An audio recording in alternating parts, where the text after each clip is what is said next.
Salam damai sejahtera bagi kita semua.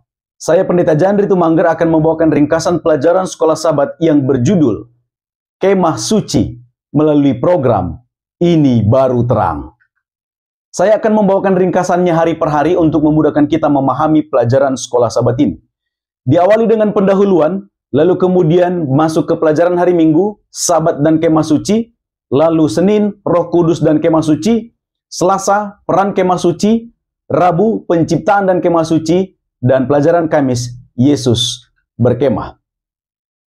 Kita masuk ke pendahuluan.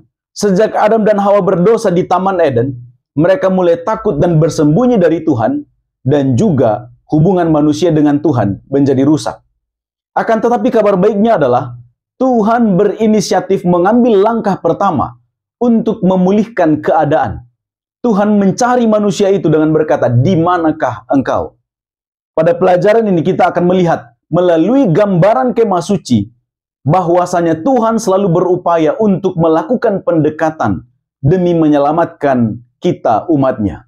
Segala sesuatu terhubung dengan Yesus dan Dia berupaya tinggal dengan kita dan menyertai kita sampai segala keadaan dirubah menjadi keadaan yang lebih baik. Mari kita masuk ke pelajaran pertama.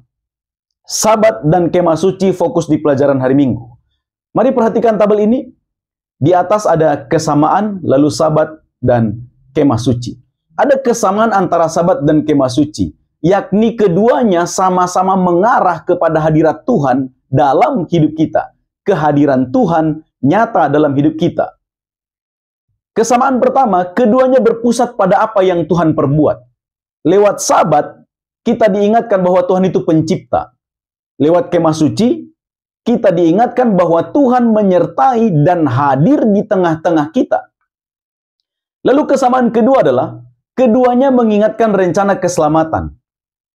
Sabat mengingatkan kita tentang penebusan, karena berdasarkan Ulangan pasal 5 ayat 15, Sabat itu dilaksanakan sebagai pengingat bahwasanya mereka dibebaskan dari Mesir. Lalu kemudian kemah suci menjadi gambaran rencana penebusan yang akan digenapi oleh Yesus. Dan kita tahu kemah suci bercerita tentang Yesus. Kesamaan berikut adalah keduanya menegaskan identitas umat Tuhan. Sabat, identitas umat yang setia, mereka akan menyembah penciptanya pada hari Sabat. Lalu kemudian kemah suci menjadi pusat ibadah dan identitas rohani umat-umat Tuhan. Kesamaan yang keempat adalah keduanya memberi pengharapan eskatologis. Sabat adalah bayangan istirahat kekal dalam kerajaan Allah. Bahwasanya kita akan bersama-sama beristirahat dengan Tuhan dalam kekekalan. Lalu kemah suci itu menunjuk kepada pemulihan akhir. Sebagaimana kita ketahui, kemah suci bercerita tentang upacara tahunan yang melambangkan semuanya dipulihkan kepada keadaan yang lebih baik. Dan Tuhan akan tinggal bersama-sama dengan kita di dunia yang baru. Itu fokus pelajaran hari Minggu. Lalu kemudian kita masuk ke pelajaran hari Senin, Roh Kudus dan kemah suci. Mari perhatikan tabel berikut ini. Apa peran Roh Kudus pada saat kemah suci dibangun dan juga pada saat ini? Pada saat kemah suci dibangun, Roh Kudus memperlengkapi Bezalil, Aholiab, dan para pekerja lainnya. Untuk saat ini, Roh Kudus memberikan karunia kepada setiap anggota jemaat untuk memperlengkapi anggota jemaat. Pada saat kemah suci dibangun, Roh Kudus memastikan pembangunan kemah suci itu agar Tuhan dapat hadir di tengah-tengah umatnya. Dan untuk saat ini, Roh Kudus membangun jemaat sebagai tubuh Kristus. Lalu kemudian saat kemah suci dibangun, Roh Kudus mengaruniakan keterampilan yang berbeda yang saling melengkapi untuk membangun kemah suci. Dan untuk saat ini, Roh Kudus memperlengkapi umat dengan karunia yang berbeda dan penting bagi kesatuan dan pertumbuhan jemaat. Lalu kemudian saat kemah suci dibangun, Roh Kudus memastikan kemah suci itu dibangun sesuai dengan pola yang Allah telah berikan.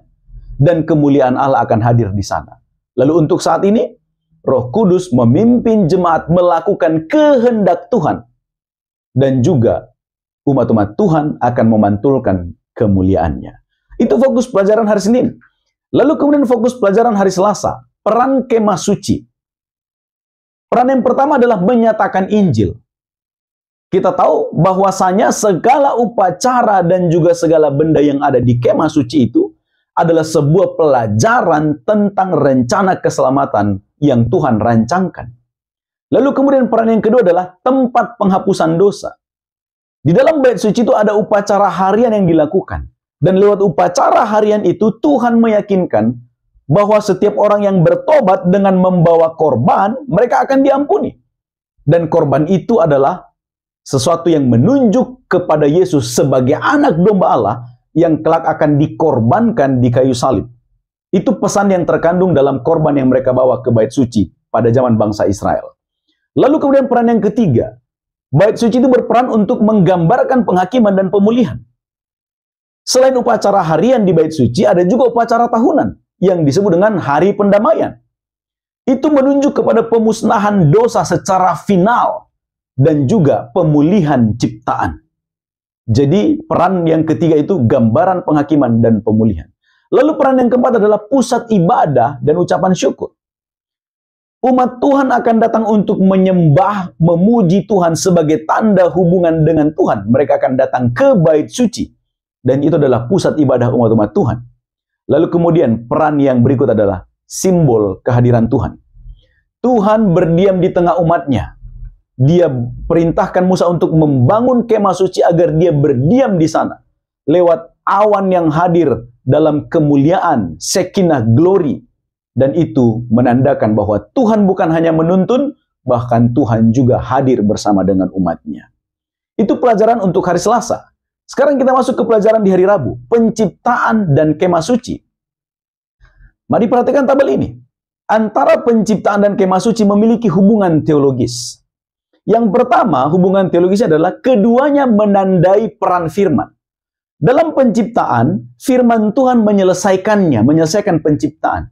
Lalu dalam kemah suci, Yesus yang adalah firman berperan sebagai imam besar menyelesaikan masalah dosa di ruang maha kudus. Dan kita tahu bagaimana peran imam besar ketika dia melakukan hari raya pendamaian. Lalu hubungan teologis yang kedua adalah keduanya menunjukkan kerelaan Tuhan untuk tinggal bersama dengan umatnya. Dalam penciptaan jelas kita tahu Tuhan tinggal bersama dengan umatnya di Taman Eden ketika penciptaan.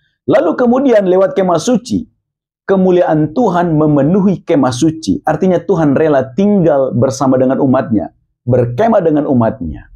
Lalu kemudian hubungan teologis yang ketiga, keduanya menunjuk pada pemulihan kosmik. Penciptaan jelas mengubah bumi menjadi baru ketika Tuhan ciptakan segala sesuatunya. Dan kemah suci juga memberikan gambaran pemulihan Yerusalem baru. Dan kita tahu bagaimana kemah suci berperan menggambarkan Tuhan memulihkan keadaan menjadi baru. Itu fokus di hari Rabu. Sekarang fokus di hari Kamis. Yesus berkemah. Mulai dari di Taman Eden sampai nanti di dunia baru, kita melihat jelas bagaimana Tuhan menginginkan untuk tinggal bersama-sama dengan umatnya.